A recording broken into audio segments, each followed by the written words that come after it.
माननीय प्रांत कार्यवाह दीनदयाल शोध संस्थान के राष्ट्रीय उपाध्यक्ष हैं, उसके सम्मानीय पालक अधिकारी हैं। मैं विद्यालय के प्राचार्य श्रीमान गणेश मिश्र जी से आग्रह करूंगा कि श्रीमान प्राचार्य महोदय का द्वारा सम्मानीय मार्गदर्शक महोदय का स्वागत वंदन अभिनंदन। आगे की स्वागत श्रृंखला इस विद्यालय के पूर्व व्यवस्थापक, विद्यापीठ के पूर्व अध्यक्ष तथा मार्गदर्शक हैं, सतना नगर के सुविख्यात अस्थिशल्य विशेषज्ञ हैं, सरस्वती शिक्षा परिषद योजना से हमारे विद्यालय के पालक अधिकारी हैं, समिति के पूर्व अध्यक्ष, सुप्रसिद्ध सामाजिक कार्यकर्ता, संस्कार भारती के प्रांताध्यक्ष, प्रसिद्ध उद्योगपति तथा इस विद्यालय के पूर्व छात्र हैं। उनका विद्या भारती की योजना से पूर्णकालिक कार्यकर्ता के रूप में सतना रीवा इन दिनों में प्रवास कर विद्यालयों के कार्य की दिशा निर्धारित करते हैं। श्रीमती शारदा कौशल जी हमारे समिति की वरिष्ठ पदाधिकारी, माहेश्वरी जी विद्यालय के सह व्यवस्थापक, नगर के सुप्रसिद्ध व्यवसायी तथा विद्यालय के सबसे दक्षिणस्थ पार्श्व में विराजमान इस विद्यालय के प्राचार्य श्रीमान गणेश मिश्र जी। आपने सरस्वती शिशु मंदिर जयंत जो पूर्वांचल सिंगरौली जिले में है, वहाँ से शिशु मंदिर योजना में अपनी सेवाएं देने के पश्चात सीधी में प्राचार्य के रूप में, अमरकंटक विद्यालय में प्राचार्य के रूप में, विद्यापीठ विद्यालय में प्राचार्य के रूप में सेवाएं देकर वर्तमान में अपने विद्यालय का कुशल मार्गदर्शन कर रहे हैं। सरस्वती शिक्षा परिषद हमारे प्रबंध समिति के कोषाध्यक्ष श्रीमान विकास पांडे जी, हमारी प्रबंध समिति के सम्मानीय सदस्य,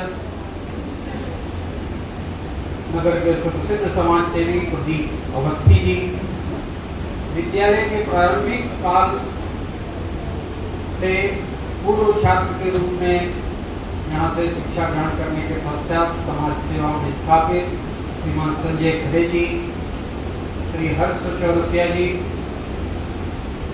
आगे मातृशक्ति के क्रम में यहाँ विराजमान हैं श्रीमती किरण केशरवानी जी, श्रीमती सुरेखा शर्मा जी।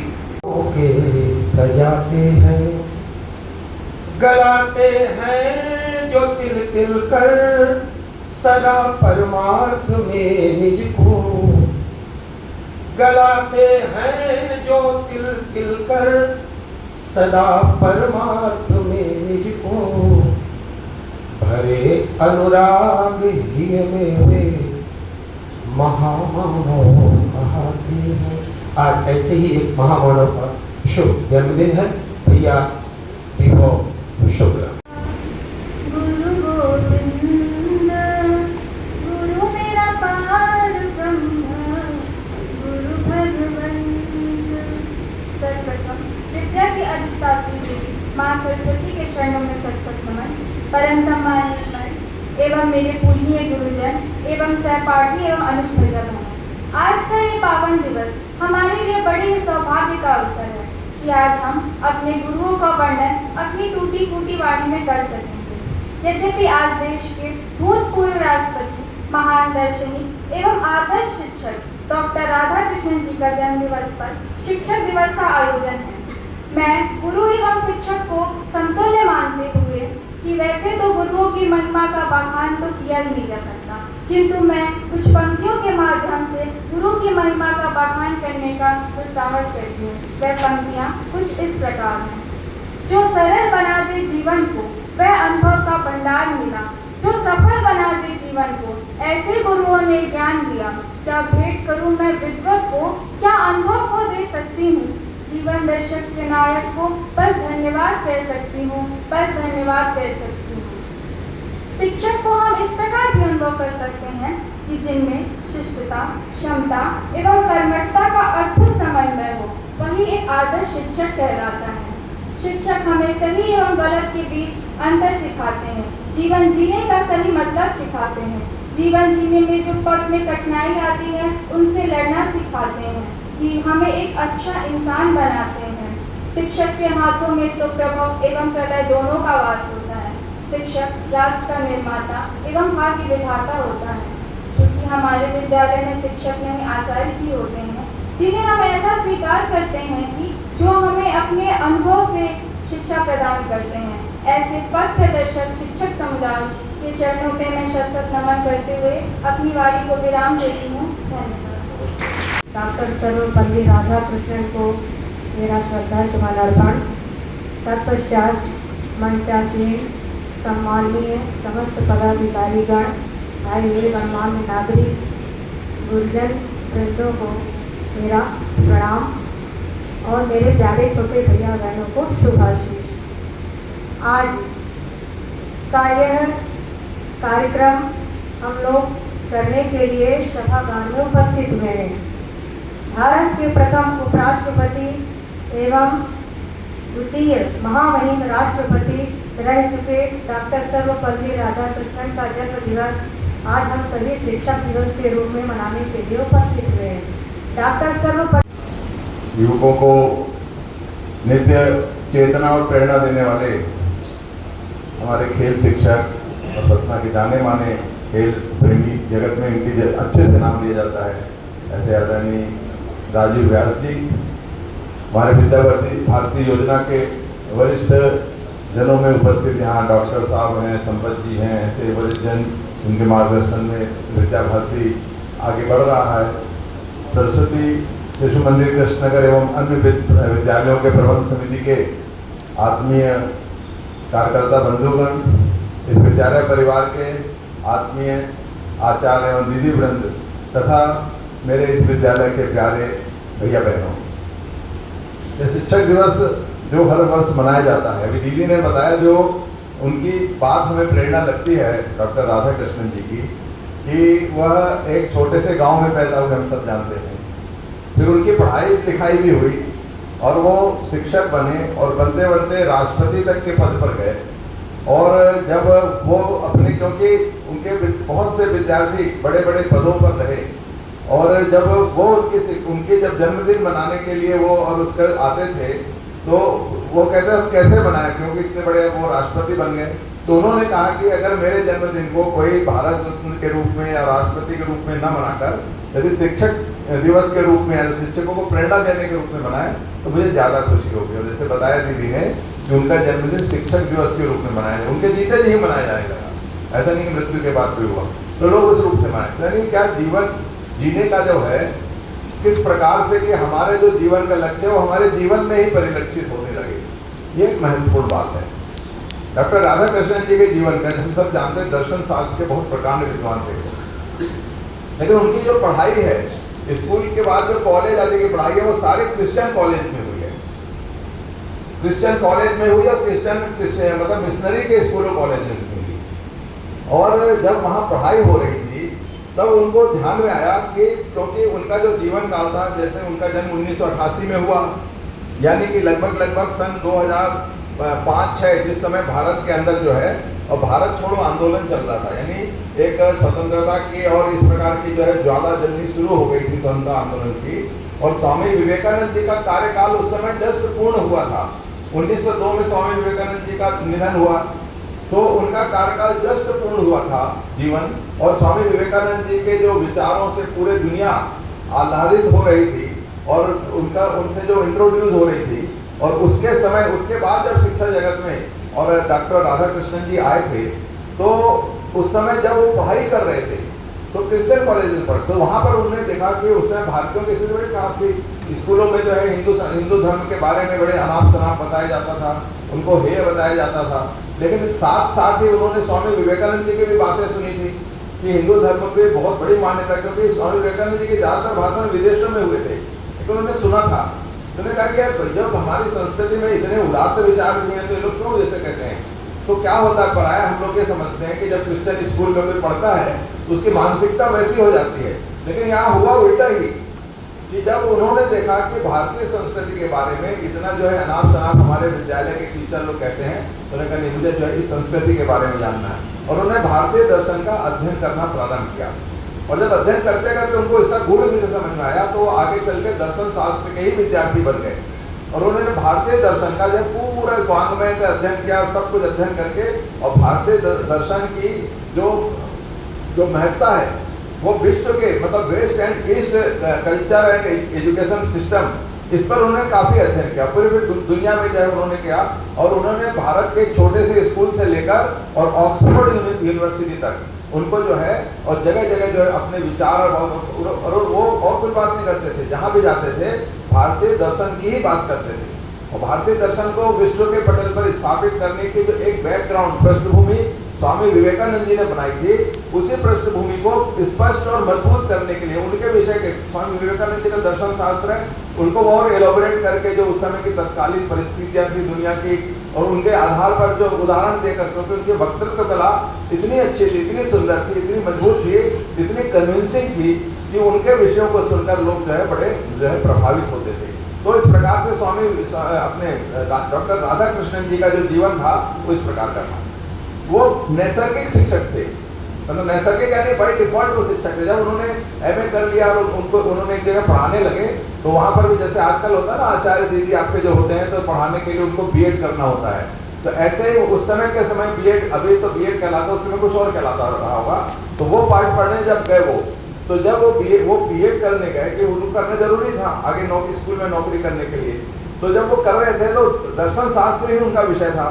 तो जब वो दर्शन शास्त्र के जब शिक्षक थे, जब उनसे वो शिक्षक से कोई प्रति प्रश्न करते थे दर्शन शास्त्र का, तो शिक्षक खुद चक्करघंटी हो जाते थे, यानी प्रश्न कितना आगे का कर रहा है। उनको एक दिन अपने कमरे में बुलाया उन्होंने, और उन्होंने पूछा भाई कि तुम दर्शन शास्त्र के बारे में, उनके साथ बात के ध्यान में कि बहुत बोले तुम्हारी तो इतना तुम्हारा अध्ययन है, लेकिन फिर तुम क्यों क्लास में आते हो?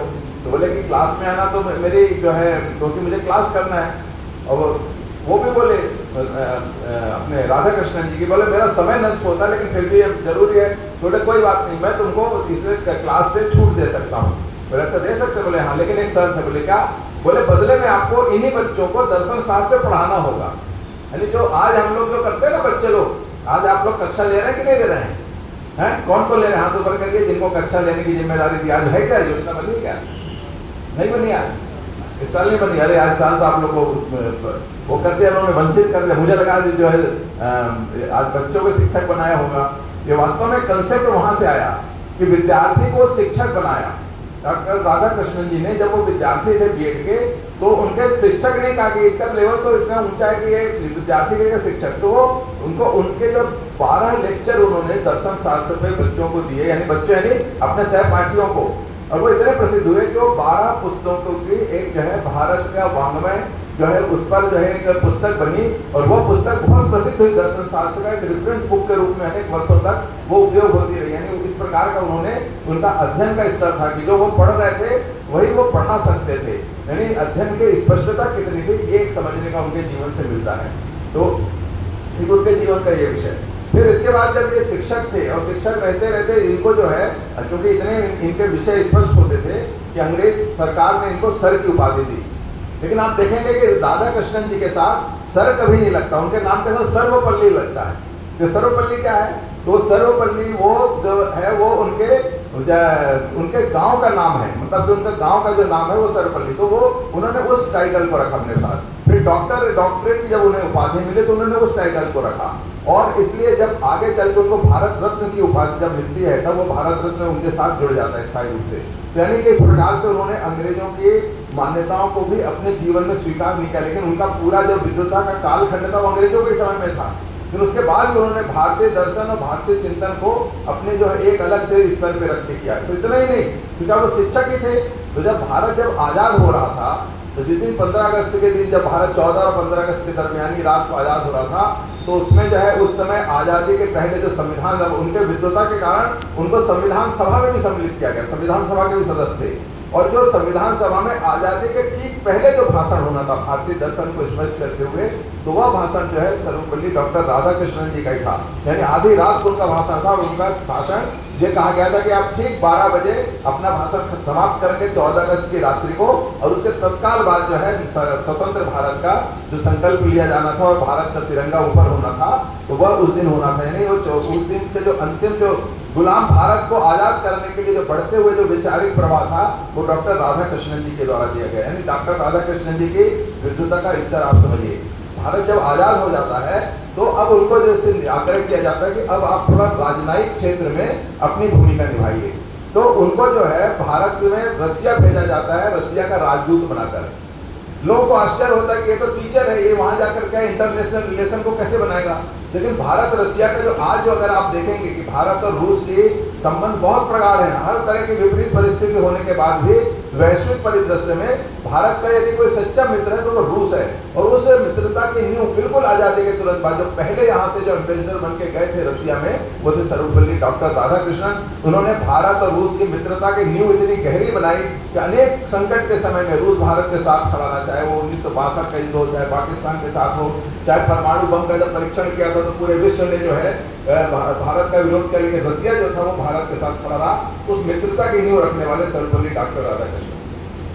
उसके बाद जब आगे जब वो आते हैं भारत में लौट के, जब उनको बुलाया जाता है तो उनको जो है भारत को उपराष्ट्रपति बनाया जाता है। उपराष्ट्रपति का मतलब होता है, जैसे हम लोग आजकल देखते हैं कि राज्यसभा के जो अध्यक्ष होते हैं, पीठासीन होते हैं, तो वो होते हैं उपराष्ट्रपति। तो वो राज्यसभा के, यानी अब वो पहले उन्होंने जो है विदेशी राजनयिक के रूप में काम किया, अब राजनेताओं के साथ काम करने का उनको दायित्व दिया गया, तो उनको उपराष्ट्रपति बनाया। जब उनको उपराष्ट्रपति बनाया तो लोगों को लगा कि पॉलिटिशियन को क्या डील करेंगे, लेकिन उनके जीवन का जो जिस समय वो उपराष्ट्रपति के रूप में और संसद में बैठते थे, तो संसद के मतलब वो किसी पार्टी के तो थे नहीं, तो पक्ष विपक्ष कोई भी हो, वहां पर जो भी संसद बैठता था वो उनके साथ इतना प्रेम व्यवहार रखकर इतने कुशलता से उन्होंने संसद चलाया कि उनके समय में जो है राज्यसभा का जो सत्र था, कार्यकाल था, तो वो बहुत स्वर्णिम अक्षरों में लिखा गया कि इतना सुंदर राज्यसभा फिर उसके बाद नहीं चली कभी। फिर वो झगड़े वगड़े और सब होते, अभी भी होते हैं, लेकिन तो राधाकृष्णन जी ने इस तरह से राजनयिक क्षेत्र में भी उन्होंने काम किया। इसके बाद उन्होंने राजनीतिक क्षेत्र से भी संन्यास ले लिया, और संन्यास लेने के बाद उन्होंने फिर अपना जीवन जो है एक शिक्षक के रूप में, जैसे हमने देखा था ना कि अपने एपीजे अब्दुल कलाम जी जब राष्ट्रपति से रिटायर हुए तो फिर उन्होंने जो है एक शिक्षक के रूप में फिर से उनका निधन इस प्रकार से पोडियम में विद्यार्थियों के बीच में लेक्चर देते देते पोडियम से गिर के हुआ था। किनका? अपने अब्दुल कलाम जी का। यानी इसी प्रकार से राधाकृष्णन जब उनको उपराष्ट्रपति थे, फिर उनको राष्ट्रपति बनाया गया सर्वसम्मति से, और जब उनका पूरा कार्यकाल हुआ वहां से रिटायर हो गए, वो फिर से जो है और एक शिक्षक के रूप में रहे और इस प्रकार से अपना जीवन जिया। तो ये वास्तव में क्या है कि राधाकृष्णन जी का जीवन हमको सभी बच्चों को भी समझने के लिए और हमारे आचार्यों को भी समझने के लिए, क्योंकि शिक्षक और गुरु ये दोनों अलग अलग विषय होते हैं। गुरु जो होता है वो व्यक्तिगत श्रद्धा का केंद्र होता है कि हम किसी को गुरु मानकर उनके उस गुरु की श्रद्धा के साथ अपने जीवन को उभारते हैं।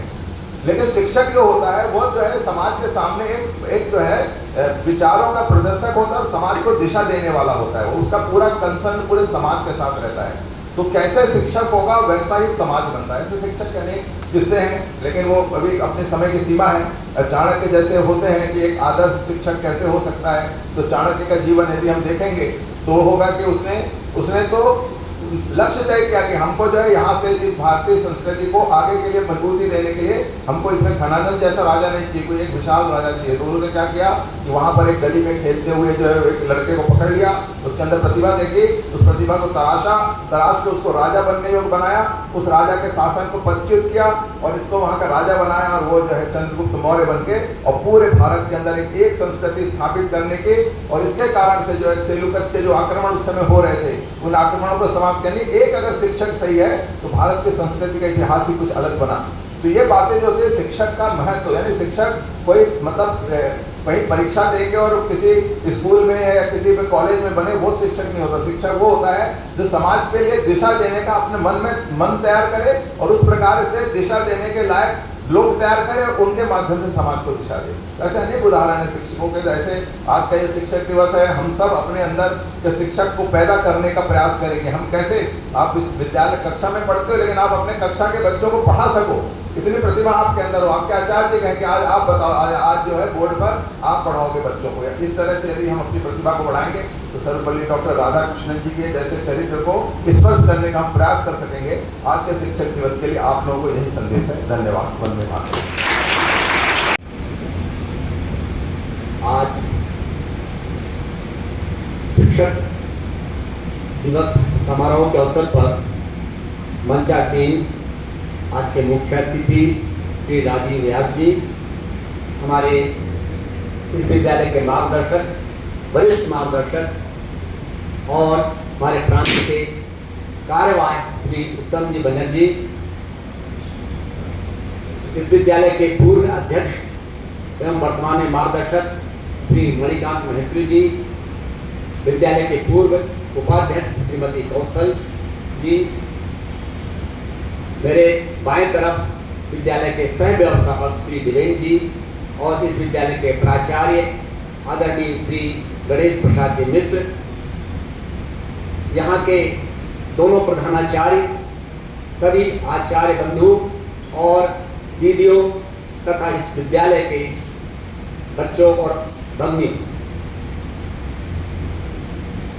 आज शिक्षक दिवस के अवसर पर मैं सभी आचार्यों, प्रधानाचार्य और प्राचार्य जी को हमारी ओर से अभिवादन करता हूं और उनको आज के दिन की शुभकामनाएं देता हूं। इसके साथ ही आज जो दिवस है, जिनके नाम पर है, सर्वपल्ली भारत रत्न श्री डॉक्टर राधाकृष्णन जी को नमन भी करता हूं। देखें तो अनादिकाल से शिक्षा का महत्व हमेशा रहा है। कभी भी हम जहां कहीं से याद करें, क्योंकि जैसे ही मनुष्य बढ़ता है कुछ न कुछ सीखता और सीखता किससे? शिक्षक से। तो अनादिकाल से इसका महत्व है। पहले हम अलग अलग तरह से, लेकिन आज जो श्री राधाकृष्णन जी के जन्मदिन पर जो है, ये सिर्फ अपनी कृतज्ञता आचार्यों को, शिक्षकों को कृतज्ञता व्यक्त करने का दिन है कि हम जो भी सीखते हैं कोई न कोई से सीखते हैं और उसके प्रति हमारी कृतज्ञता आज के दिवस हम प्रस्तुत व्यक्त करते हैं। हमें मालूम है यह सृष्टि बहुत बड़ी है और अनेक प्रकार के प्राणी हैं, संसार में विचरण करते हैं। अगर हम देखें, पक्षियों को देखें, जानवरों को देखें, पशुओं को देखें, इंसान को देखें, तो हम देखते हैं कि ईश्वर ने हर किसी को कुछ न कुछ एक विशेष शक्ति दी, कुछ न कुछ एक विशेष शक्ति को। अब उदाहरण के लिए अगर हम पक्षियों को लें तो क्या है, उनको उड़ने की क्षमता भगवान ने दी है। इसी प्रकार अगर हम मछली को देखें तो क्या उसको पानी में तैरने की क्षमता है। तो क्या वे सोच सकते हैं कि मनुष्य में क्या शक्ति दी है भगवान ने?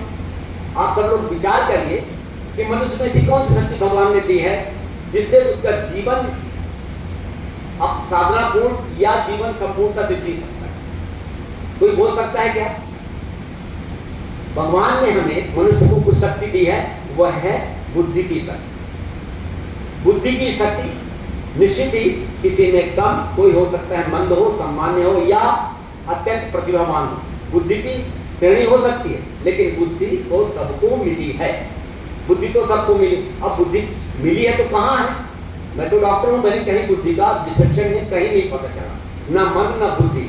तो बुद्धि है कहाँ और बुद्धि करती क्या है? तो बुद्धि अंतःकरण में है, बुद्धि सूक्ष्म है। अब करती क्या है? आप लोग विचार करिए, सभी आचार्य भी हैं और विद्यार्थी भी हैं। बुद्धि क्या काम करती है? मन में आता है कुछ? बुद्धि सबसे पहले देखिए, जैसे मैंने आपसे कहा ना, बुद्धि क्या है? थिंकिंग है। बुद्धि सोचती है, विचार करती है। मैंने अभी आपसे कहा कि विचार करने की शक्ति है बुद्धि में है। थिंकिंग, रीजनिंग, क्यों हम ऐसा क्यों कर रहे हैं, हम पढ़ने क्यों जाते हैं, हम ऐसा काम क्यों करें, ये क्या है? क्वेश्चनिंग। तो पहला तो हो गया कि हम भाई बुद्धि करती क्या है, तो पता चला कि बुद्धि जो क्वेश्चन भी करती है, बुद्धि विचार करती है। तीसरा क्या करती है? डिस्क्रिमिनेशन पावर है उसकी। हम अब जा रहे हैं तो हमें मालूम है कि रामलाल है, ये हमारे विद्यालय के आचार्य जी हैं, ये हमारा भाई है, ये पिता है। तो डिस्क्रिमिनेट कौन करता है? हम किसी को डिफरेंशिएट, ये फूल है, ये स्कूल है, ये अस्पताल है, ऐसा डिफरेंशिएशन हमारे मन में कहाँ आता है? बुद्धि से आता। तो डिफरेंशिएशन। और दूसरा और एक चीज है बुद्धि में, ऑब्जर्वेशन। हम देखते हैं पानी खौल रहा है तो हमें समझ में आता है अच्छा पानी खौल रहा है, पानी से भाप बन रहा है और भाप बन के कहाँ जा रहा है, हमें विचार आता है ना भाप बन कहाँ जा रहा है। तो हम ऑब्जर्व करते हैं कि पानी जो भाप बना, भाप से बादल बना और बादल से फिर बना। तो ये क्या ऑब्जर्वेशन, ऐसे बहुत सारे ऑब्जर्वेशन कि किसी ने देखा भाप के इंजन कैसे उसका रहा, उन देख के इतने पर ढक्कन लगा और भाप जल गई, भाप बनी और ढक्कन उठाने लगे। तो ये क्या हुआ, ये ऑब्जर्वेशन से हमने बहुत सारी चीजें सीखी, बहुत सारी चीजें उत्पन्न की। तो ऑब्जर्व के बाद आप जब और विचार करते और क्या करती है, इनोवेट करती है। कोई चीज जैसे हम यहाँ आपने देखा हो तो पहले विद्यालय कुछ रूप था, हर साल कुछ न कुछ नयापन आता जा रहा है, कुछ न कुछ नयापन हम विद्यालय प्रतिदिन देखते हैं। तो नयापन जो आता है वो किससे आता है, किससे आता है, बुद्धि से आता है। अब हम क्रिएट भी करते हैं, क्रिएशन क्या, हम जैसे मिट्टी का घड़ा कौन बनाता है, तो क्रिएट करता है, मिट्टी लेकर क्रिएट करता है। तो हम भी लोग ईश्वर ने मनुष्य को पावर दिया है, शक्ति दी है कि बुद्धि के माध्यम से वो कुछ न कुछ नया बनाता है। अब नए बनाने बहुत सारे उदाहरण हैं, रेडियो, टेलीविजन, फोन, मोबाइल, अनेक उपकरण। ये कैसे बने, हमारी क्रिएशन क्षमता से। इस प्रकार से जो क्षमता हमारे बढ़ी, power of discussion, observation, thinking, ये सब किसने दिया, हमको ईश्वर ने दी। लेकिन अब मैंने जैसे कहा था कि बुद्धि तो दी है, कोई मूढ़ होता है, महामूर्ख कहते हैं ना, महामूर्ख कालिदास का सुना होगा, महामूर्ख थे लेकिन विद्वान हो गए, हुए मूर्ख भी विद्वान हो गया, मंद बुद्धि भी अच्छा बन सकता है, ऐसे सामान्य कुछ और प्रतिभा। ये सभी को कौन मान के देता है, कौन चमका देता है, कौन चमकाता है बता सकते हैं, बुद्धि को हमारे कौन उच्च श्रेणी के बना देता है। आज जिसका दिवस है शिक्षक, शिक्षक ही हमारी बुद्धि को तीव्र करता है, ऊर्ध्वगामी करता है, हमारी बुद्धि में ऐसी चेतना जागृत कर देता है कि हम कुछ न कुछ और करें। अगर हमें शिक्षक आधा घंटा पढ़ाता, अर्थमेटिक नहीं पढ़ाता, गुणा भाग ये चीजें नहीं बताती, गणित गिनती कुछ नहीं बताते, तो क्या हम पढ़ पाते। आज जो भी आप हैं किसके बल पर हैं, शिक्षक के बल पर। बुद्धि तो भगवान ने दी, लेकिन शिक्षक ने आपको योग बनाया। आज जहां पर मैं हूं, मेरे पता नहीं जब याद करता हूं तो कितने शिक्षकों का हाथ है मुझे यहां तक लाने का। आप भी यहां पहुंचे हैं और आगे भी जाएंगे, तो किनका हाथ रहे, शिक्षक। तो इसलिए शिक्षक के प्रति हमें कृतज्ञता व्यक्त करना चाहिए। और आज वह दिन है जिसे हम शिक्षक के दिवस पर मनाते हैं और आज हमारी कृतज्ञता। अब देखें आचार्य, शिक्षक, शिक्षक करता क्या है, मैंने बताया आपको। तो हमें पढ़ाता है, ज्ञान देता है, गणित है, हिंदी है, संस्कृत है, भाषा है और अन्य और उन्नतर विषय पढ़ाते हैं, केमिस्ट्री है, फिजिक्स है, फिलॉसफी है ना। ऐसे जो विषय हैं वो क्या है, सब हमारे जीवन यापन के लिए काम आए। लेकिन हम अपने यहाँ शिक्षक क्या कहते हैं, आचार्य कहते हैं। तो थोड़ा अंतर है, ये भी शिक्षक हैं लेकिन आचार्य कैसे, ये इनमें आचरण द्वारा हमें सिखाते हैं। आप देखिए कि हमारे आचार्यों की वेशभूषा, व्यवहार, बोलचाल, सोच बिल्कुल डिफरेंट है। जो कमर्शियल शिक्षक हैं, जो सिर्फ शिक्षा व्यापार अपने कमाने के लिए, पैसा प्राप्त करने के लिए, नौकरी के लिए करते हैं, उनमें और हमारे इनमें डिवोशन है। डिवोशन समझ रहे हैं ना, इनमें समर्पण है कि हमें विद्या देनी है किसको, बच्चों को, और उनको योग्य बनाना। इसलिए आचार्य कहलाते हैं। अभी हमारे मुख्य वक्ता या हमारे उत्तम जी भाई साहब ने जो कितनी अच्छी राधा कृष्ण जी की जीवनी की व्याख्या की, सुंदर तरीके से प्रस्तुत किया, ऐसा प्रेरणादायक उन्होंने सारी घटना बताई कि लगा कि यार कितने महान थे, हमें कैसे प्रेरणा मिली, आज उनके द्वारा मिली प्रेरणा, वो भी हमारे शिक्षक। इस प्रकार से हम याद करें तो दत्तात्रेय एक संत थे, महात्मा थे, उनके 24 गुरु उन्होंने बनाए, मछली को भी बनाया, मकड़ी को भी बनाया, अनेक अनेक गुरु। तो हम जिससे भी सीखते हैं वो हमारा गुरु होता है, शिक्षक होता है, और उसमें हमें कृतज्ञता होनी चाहिए, कृतज्ञता व्यक्त करनी चाहिए, हम उसके कृतज्ञ होने चाहिए। आज वही दिन है, आज हम जरूर अपने मन में, और आज ही नहीं हमेशा भी अपने प्रति, शिक्षक के प्रति हमें गर्व होना चाहिए। अब देखिए अभी बात आई थी चाणक्य जी की, आचार्य चाणक्य, वो भी आचार्य थे, लेकिन उस समय स्थितियां इतनी मगध की खराब थी, इतनी बेकार थी, वहां का राजा जो घनानंद था, वहां अयासी और भ्रष्ट, उसको उखाड़ फेंकने के लिए उन्होंने अपने शिखा को गठान लगाई थी, और उसके लिए वो शिक्षक चंद्रगुप्त को ढूंढ करके शिक्षा दी और सम्राट बनाया। मगध का सम्राट बनाने से किसको था? आचार्य। इसी प्रकार देखें अभी यहाँ समर्थ गुरु रामदास क्या किया उन्होंने? शिवाजी को तैयार करके राजा बनाया। आज और देखें अभी हमारे श्री राधा कृष्ण जी की बात आई, वो भी कितने कैसे शिक्षक थे, कितने लोगों को बनाया। और जब वो हमारे यहाँ के राष्ट्रपति बने, द्वितीय राष्ट्रपति थे, द्वितीय, तो उनके जन्मदिन के अवसर पर जो लोग गए कि हम आपका जन्मदिन मना, तो उन्होंने सीधे सीधे क्या कह दिया, मेरा जन्मदिन मनाने की जरूरत नहीं है, मनाना है तो शिक्षक दिवस। शिक्षक का महत्व उनके दिमाग में कितना था आप समझ सकते हैं। आज आपके दिमाग में भी आज के दिन आना चाहिए कि शिक्षक हमारे लिए कितना है। अब देखिए और उदाहरण देता हूं, आप लाल बहादुर शास्त्री जी को जानते हो? कौन नहीं जानता? हाथ उठाए। लाल बहादुर शास्त्री जी सभी जानते हैं, हमारे पूर्व प्रधानमंत्री, नेहरू जी के बाद जो प्रधानमंत्री बने थे लाल बहादुर शास्त्री। अब लाल बहादुर शास्त्री जी प्रधानमंत्री तो बने, मंत्री भी बने, लेकिन उसके पूर्व वो शुरू में वो आज शिक्षक थे। और उनके घटना बताता हूं मैं, वो शिक्षक थे, उनको वेतन कितना मिलता था? 15 रुपए, मात्र 15 रुपए उस समय मिला करते। अब नौकरी करते थे, खर्च होता था पहले जैसा था, भाई जितना मिला पत्नी को दे देते। एक दिन 2-3 साल बाद उनके एक मित्र के पिताजी की तबीयत गड़बड़ हुई। उन्होंने इनसे कहा कि भाई ऐसा ऐसा है और गड़बड़ है और खर्चा लगेगा बहुत। परेशान थे। तो परेशान कौन हुए? परेशान लाल बहादुर शास्त्री परेशान अपने मित्र के पिताजी के बीमारी पर। घर में थोड़ा टहलकदमी कर रहे थे कि कैसे उसके लिए कुछ साधन में अपने मन में दया आती है ना, लेकिन अपने खास लोग के लिए दया आती। उनका दया देखिए कितने, अपने दोस्त के लिए, पिताजी के लिए भी दया। और वो भ्रमण कर रहे थे कमरे में ही, ऐसे यहाँ वहाँ घूम रहे थे। पत्नी ने भाप लिया। पत्नी ने क्या देखा कि कुछ परेशान से, वो पूछती है उनसे लाल कि आखिर क्या बात, आज कुछ आप परेशान थे, कुछ घटना घट गई क्या स्कूल में? उन्होंने कहा नहीं ऐसी बात नहीं है, मेरे मित्र की तबीयत, पिताजी की तबीयत गड़बड़ है, उन्हें धन की आवश्यकता है। अब देखिए पत्नी ने क्या किया, तुरंत, ये शिक्षक की पत्नी है, देखो उन्होंने क्या किया, 50 रुपए ला करके उनको दे दिया। क्या ये ले जाइए, आप उनकी सहायता करिए, जो भी बने दवाई करिए। शास्त्री जी गए, अपने मित्र को दिया, उससे उनका इलाज हुआ। और आने के तुरंत बाद वो पूछते तुमने पैसे यहाँ कहाँ जमा किए? मेरी तनख्वाह तो 15 रुपया है, तुम 50 रुपये कहाँ से लाए? तो पत्नी ने क्या कहा कि प्रति माह आप मुझे 15 देते थे, मैं 13 रुपये में पूरा खर्च कर लेती थी और 2 रुपये बचाती थी हर महीने। और ये 2-3 साल की कमाई में 50 रुपये बचे थे, आपने जरूरत समझी, आपको दे दिया।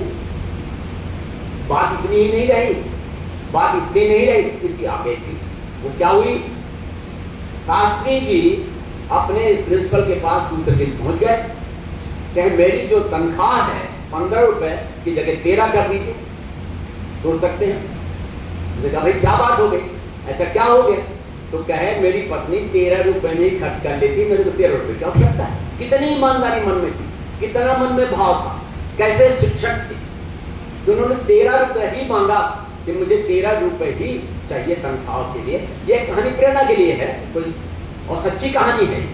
वो एक बार रेल मंत्री बने, उनके यहाँ कूलर लग रहा था, उस समय तो बड़ी बात थी, उन्होंने नहीं मुझे सामान्य रहना। ऐसा त्यागी शिक्षक कहाँ पहुंचा, प्रधानमंत्री बना। तो आपके लिए आज प्रेरणा की बातें हैं। अब एक और अंतिम बात कह करके मैं कई बार कह भी चुका हूँ, आप भीमराव अम्बेडकर को खूब चर्चा होती है, सुनते हैं, हड़ताली होती है। भीमराव अम्बेडकर क्या थे?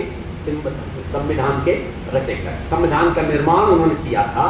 और वो भी भीमराव अम्बेडकर नाम होता है ब्राह्मण, जो महाराष्ट्र में है ब्राह्मण हुआ करते थे अम्बेडकर। ये ब्राह्मण नहीं थे, लेकिन इनके जो गुरु थे वो अम्बेडकर थे।